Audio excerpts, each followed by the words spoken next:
Hello, thank you for stopping by. My name is Becky and this is BecxReadz, and today I am going to share with you my December wrap-up, the final wrap-up of 2023. And once I get this video posted, I will have officially done a video a day for December. So yay me, I got it done. In 2024, I will be going back to my every 5-day video upload, so it'll ease that a little bit on me. But you will also see a new video tomorrow because it is the first, and then every 5 days after that. Okay, so in December, I read a total of 18 books, which is quite frankly more than I had thought I would. I always say that, but it's true. I didn't think I would read that many because I certainly don't feel like I spent a lot of time reading. So quick fire ratings, I had 5 5-star reads in December, including The Nutcracker by E.T.A. Hoffman, Krampus and the Crone by Honey Phillips, Upon a Frosted Star by M.A. Kuzner, The Captain's Revenge by Jessica S. Taylor, and A Kilt for Christmas by Trisha O'Malley. I had one 4.5 star, and that was Wild Scottish Night by Trisha O'Malley. I had 2 4-star reads, including The Unmaking of June Farrow by Adrienne Young, and Beastly and Bookish by Katrina Bell. I had 3 3.5 star reads, including The Romance of a Christmas Card by Kate Douglas Wiggins, Gold by Raven Kennedy, and Brood and Magic by Jenna Wolfhart. I had 6 3-star reads, including The Dark King by Gina M. Maxwell,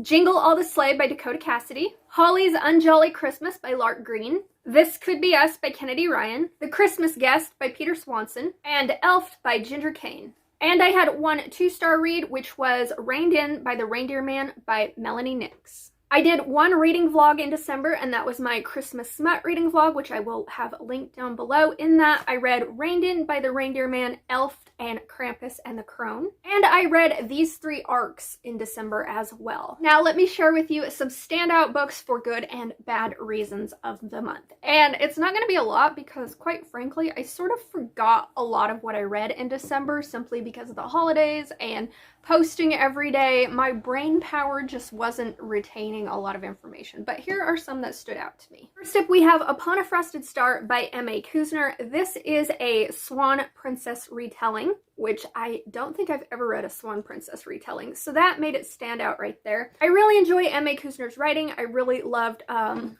Midnight Neverwood by her as well, which is a Nutcracker retelling.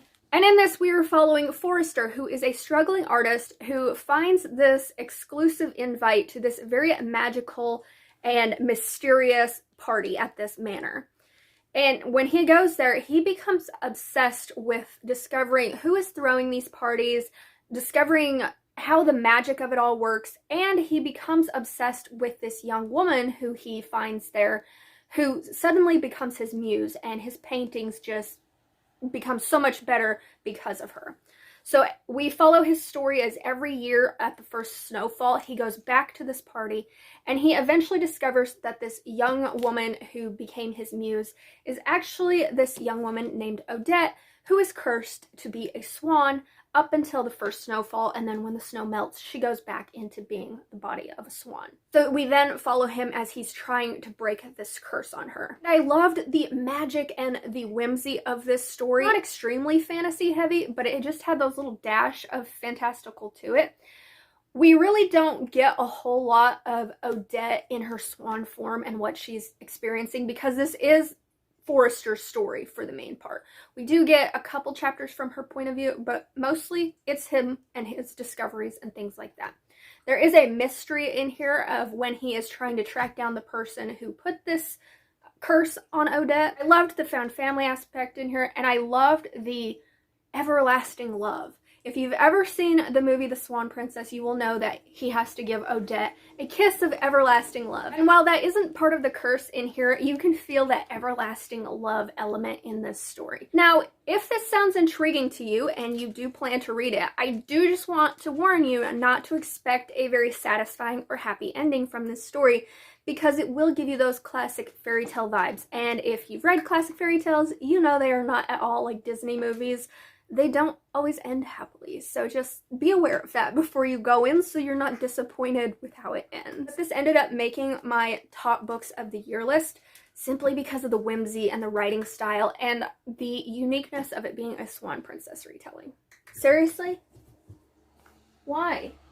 Why do you have to chomp on your food every time I'm about to film? You make these choices, Chitty, and I don't agree with them. This next book stood out to me for all the wrong reasons. I was so disappointed with this book.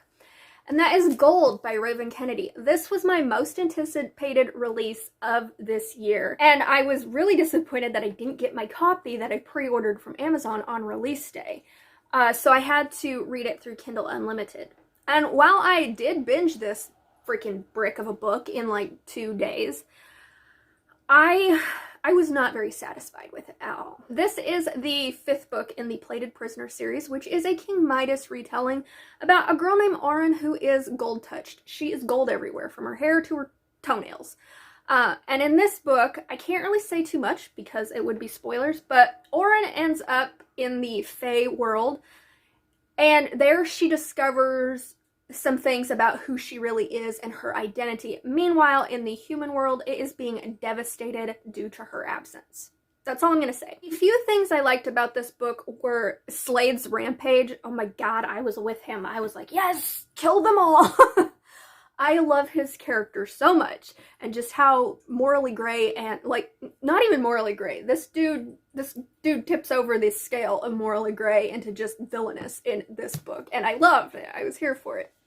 This had a lot of action because of that. And a character who we've met in previous book gets a much more prominent role in this story. Her name is Melina, and we really see her character growth. And I really liked that. She sort of gave me Nesta vibes in how in previous books she's someone that people shouldn't really like. And then in this one we see her character growth and we see her point of view. And it sort of makes us more sympathetic to her as a character. What I didn't like about this is there were times when it got very repetitive. Like literally there were a few times in this book where the same thing would be said like a couple pages after what it was originally said. I also found myself very bored with Auren's point of view in this story because for the most part she is just with this band of people. She's learning to control her abilities. So she will go from point A to point B. She will learn something new about her magic, she'll test it out, and then she'll go to the next spot. And then she'll do the same thing, and then she'll go to the next spot, and she'll do the same thing. And it just got very boring to read. And the 2 love interests, who I have become so attached to in the story, they are not even together in this story. Not once do they cross paths, not once do they interact at all. And I hated that with a passion. This is a fantasy romance series, okay? And there was a romance between, like, side characters, but it was, so I really didn't care about it all that much. But the main romance that I have become invested in this story, nothing. Absolutely nothing. Bone dry book. There's also a POV in this book that I thought was incredibly pointless to have. I think his name was Osric or something. He is one of Slade's, like, warrior inner circle people. And I didn't understand why we needed his POV because it really added nothing to the story. His whole love interest, I could care less. Like, I forgot that those people even existed when I picked up this book. And then I was like, oh, that's who these people are. So his POV, it was so minor. It was only a couple of times. Completely pointless to me. I wrote down my review. I put in Feyre and Rhys need to stay in their own story. Because one of the things I loved about this series is it did give me those ACOTAR vibes. It had a lot of similar, like, character relationships and developments that you find in the ACOTAR series, if you've read that. And it slowly started to become its own thing and fade away from that. But in this book, there are some revelations that happened, and I was like, okay, Feyre.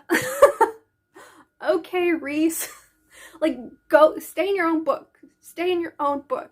And it was just eye-roll worthy because I was like, really? This book also ended in a major freaking cliffhanger.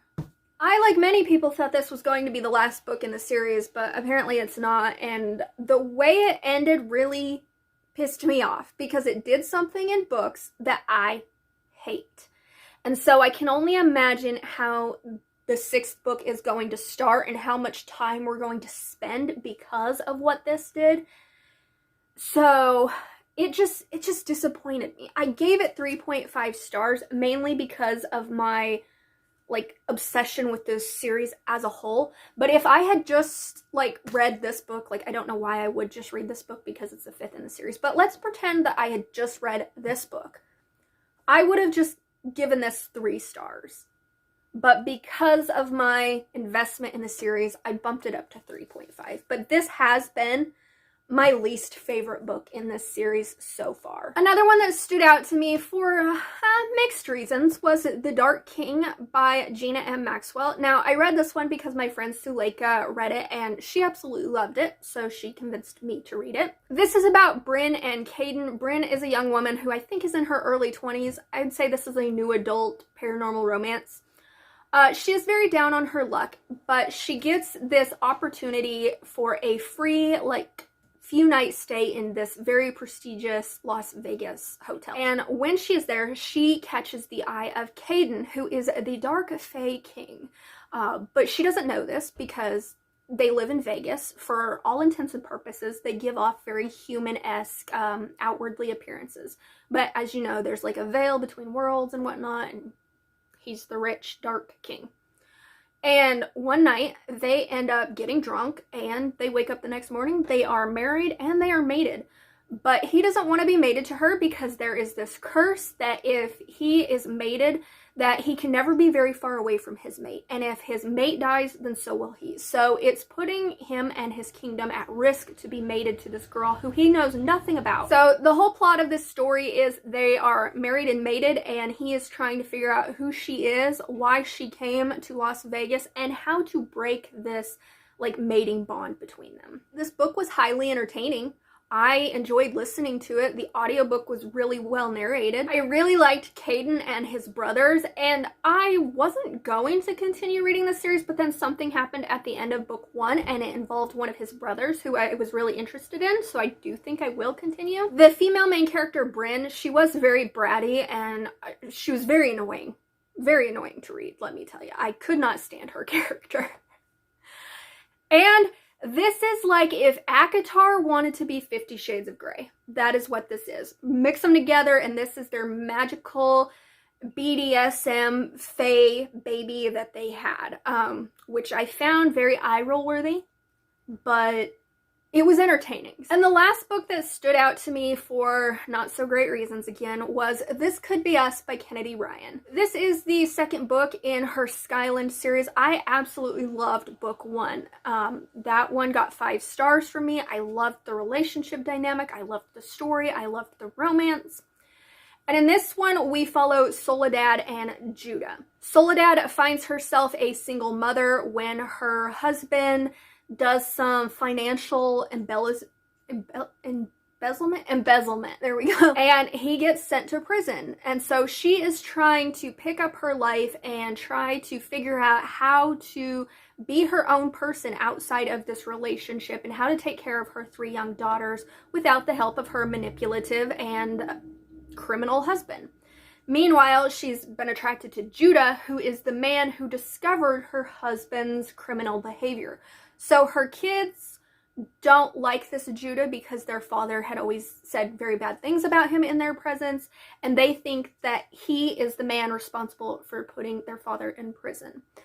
So their relationship takes a long ass time to finally kick in with the story. I gave this book 3 stars, and I was very disappointed because it wasn't what I wanted. And that's totally a me thing. It's not because this is a bad story or anything like that. I mean, Kennedy Ryan is a great author.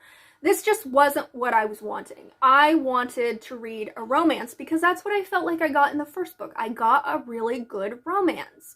And in this one, it felt more like general fiction. It felt more of a story about a woman coming into her own and learning to love herself and learning to stand on her own 2 feet and finding out what she wants in life. And that's not a bad thing. That's just not what I wanted to read. I found Soledad's storyline to be very boring, to be quite honest. She would spend a lot of time talking to her friends and her family for long periods of time about shit I was not interested in. I found Judah's storyline and his relationship with his ex and his family dynamics and his relationship with his sons, I found that a much more compelling storyline than Soledad's. I am somebody who doesn't love influencer and or celebrity and or musician occupations in romance books. I just don't. They're some of my least favorite occupations to read about, and I often avoid books because of those aspects, because quite honestly, I just don't care. I don't care that you're a celebrity. I don't care that you're an influencer. I don't care that you're in a band. I don't care. You could have, you know, a great story to tell, but I don't care. And the romance in this book doesn't even kick in until about 70% into this book. Judah is really giving her the time to understand who she is as her own person, to give her space to realize what she wants and all this. And so that drags out what could have been a romance for a very long time. And I'm somebody who loves the slow burn, but these two are hardly interacting up until 70%. We see them in scenes together interacting like once every few chapters up until that 70%. And then once you get to 70%, it's just like a full-blown romance, which is what I wanted. At that 70% mark, I started enjoying it. It took me about 3 weeks to read the first 70% of this book because I was so bored with Soledad's story. But I need my slow burn romances. I need the characters to be together and developing that romance along the way. And these two just weren't. They were like neighbors who came out and greeted each other on the sidewalk like at the end of every week. That's what they felt like. So it just didn't give me the emotional impact that I got from the first book. I didn't feel any chemistry between these characters because they weren't in a actively progressing relationship for most of this book. I also just didn't love the family dynamics on Soledad's side, you know? Her mother-in-law is a bitch, her ex-husband is a criminal, her daughters are blaming her a lot of the time for what happened, even though they are old enough to understand it. But I really did appreciate the fact that she didn't try to lie to her daughters. Like, she didn't try to cover up what their father did to get in the situation he was. But her kids, they didn't pull at my heartstrings either. Judah's kids, on the other hand, I loved his kids. I loved that their autism was represented so well. I loved seeing his dynamics with his ex-wife. Like, this could have been a story about Judah and his ex-wife getting back together, and I think I would have felt more chemistry between them. I think I'm in the minority when it comes to this book because I have heard nothing but glowing 5-star rave reviews from everybody else who has read it, which makes me just wonder, like, what's wrong with me? But those were the books that I read in December and some standouts for varying reasons. Let me know down in the comments what was your favorite book of December or what was your favorite book of 2023. If you made it to the end of this video and don't want to comment that but would like to let me know that you were here, could you leave me the celebration emoji? So with that, thank you so much for watching. Thank you for being here with me. Thank you for interacting with me. Thank you for being a subscriber of my channel. I really appreciate it. And with that, you will see me in my next video tomorrow to bring in the new year. Bye!